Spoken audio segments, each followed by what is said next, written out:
On the show today, we are talking Tulsa Shootout Day 1, Chili Bowl results, and what's next for DIRTRACKR. Let's go.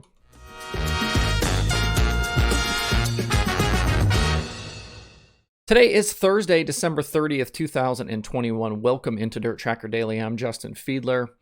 Day 1 of the Tulsa Shootout is in the books, and there were plenty of entertaining things that happened yesterday and plenty of topics to talk about from the day. All in all, they completed 118 heat races in a little over 13 hours yesterday, with still a lot more to come today. Today's slate of races will include heats for stock non-wing and the junior sprints, and then we'll start into the alphabet soup for outlaw non-wing, A-class winged, and outlaw winged. Friday will include more soup and then qualifiers for all divisions, and then finally on Saturday we'll have B-mains, last chance races, and then the finales for all divisions. Yesterday's racing included heat race wins for Kyle Busch and Ricky Thornton Jr., big names like Christopher Bell and Tyler Courtney moving forward, and plenty of crashes and flips through the day. According to Wikipedia, 6 drivers are in the top 50 in points in 3 classes after Wednesday. They are Alex Bright, Ashton Torgerson, Michael Facino, Tommy Koonsman, Colin White, and Jonathan Beeson. Plenty of other guys are in good positions as well, including Blake Hahn, Emerson Axum, and Kevin Thomas Jr. Big shout out to Chris Wilner, Clinton Boyles, and the Flow Racing guys on the show yesterday. It's a long day, and there are a ton of racers to know and be able to talk about. They did a great job, and I know that will continue through the weekend. Hope you get a chance to tune into at least a little bit of the racing over the next few days. At the very least, jump in on Saturday night and watch the main events. The intensity just continues to ramp up the closer to the Golden Drillers we move. It's very much like Chili Bowl in that way. There's bound to be plenty of drama coming up over the weekend as well. A quick side note, Christopher Bell had an awesome tweet yesterday. Somebody asked him about all of the left side panels that have been kind of showing up on the micros and the midgets in recent years, and why he doesn't run them anymore, and he had a great response. He said when he was a kid, he always liked watching the drivers, so he's decided to get rid of the left side panels so race fans can watch him work in his cars. I love that response. It shows incredible awareness from Bell about the fans and what makes the racing interesting to watch, and I'm glad that's why he did it. I also like watching the drivers work in the cars myself, and Bell is one of the best to watch in the car. Before we move on to other subjects, I did want to talk about Kyle Busch for a second. As I mentioned before, he's in the building this weekend competing in his first ever Tulsa Shootout alongside his son Brexton.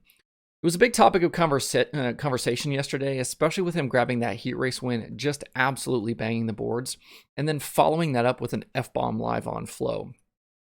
He's having fun, he's tweeting, and I think that's nothing but good for the event. On social media yesterday, you saw the typical, I can't believe Kyle Busch is beating up on amateur racers stuff from a few folks. But remember here that nobody in that building feels that way. Watching guys cross over is really fun, and even with the success he had yesterday, Kyle's facing stiff competition. The drivers in the expo are excited to have Kyle competing against them, and they're going to make things difficult for him, especially as he advances towards Saturday.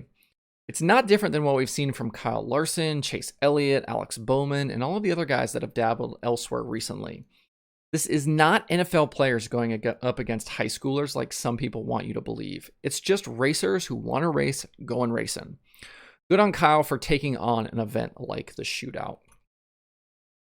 Once we get past the weekend and the Tulsa Shootout, the focus will shift to the Chili Bowl, and I've been working hard to get the analytics section tuned up for the event and all of the pool players. Last night, I finished up adding every Saturday to the database, so you can now find results and stats for all 35 Chili Bowl main events going back to Rich Vogler's win in 1987.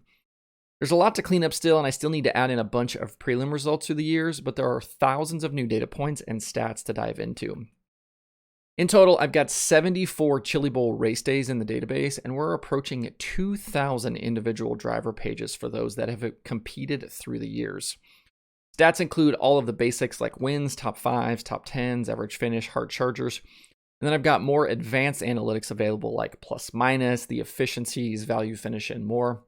We'll be talking a lot more about the Chili Bowl and the event over the next week leading into the first day of racing on January 10th, and we'll dive into the numbers and the pools as well.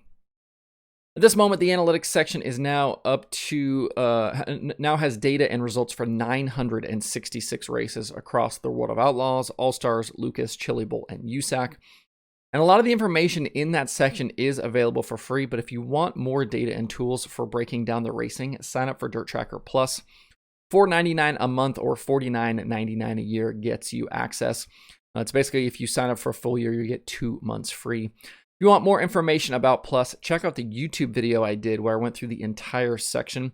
I'll link to that video in the description below on YouTube. You can also click Plus in the nav bar at DIRTRACKR.com.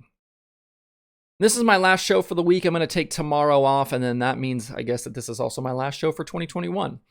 Come Monday, we'll be starting into year 3 of these videos and podcasts, and at this point, we've done 473 dailies and 55 conversations episodes.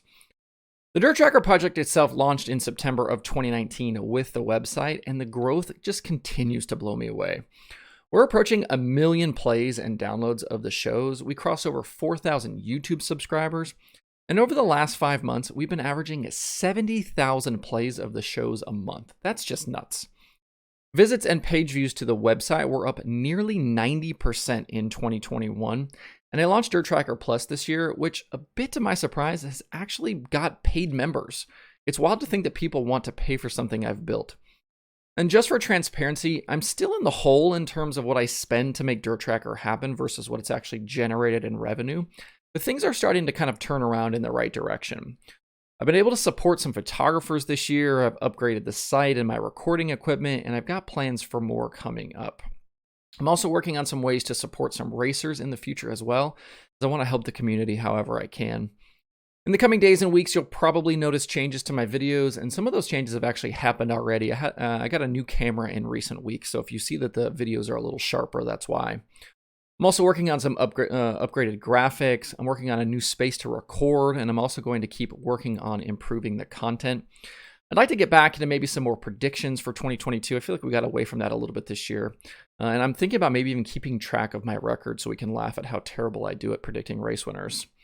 I'm also going to keep sprinkling in the interviews, the conversations episodes where I can, and I'd like to experiment some more again with the live watch parties. I've got a lot of plans and ideas, and I'm going to keep my head down and pushing it forward this next year. Appreciated all of the responses I got to my 7 questions video last week, and I'm going to take your requests and suggestions to heart. As always, thanks for riding along.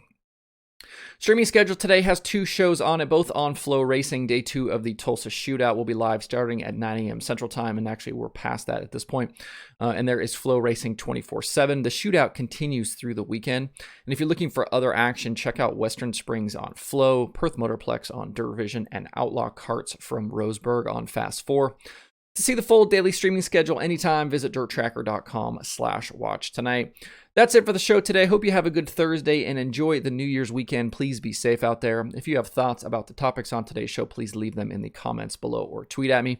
Thanks everybody for tuning in. We'll see you on Monday for more DIRTRACKR Daily.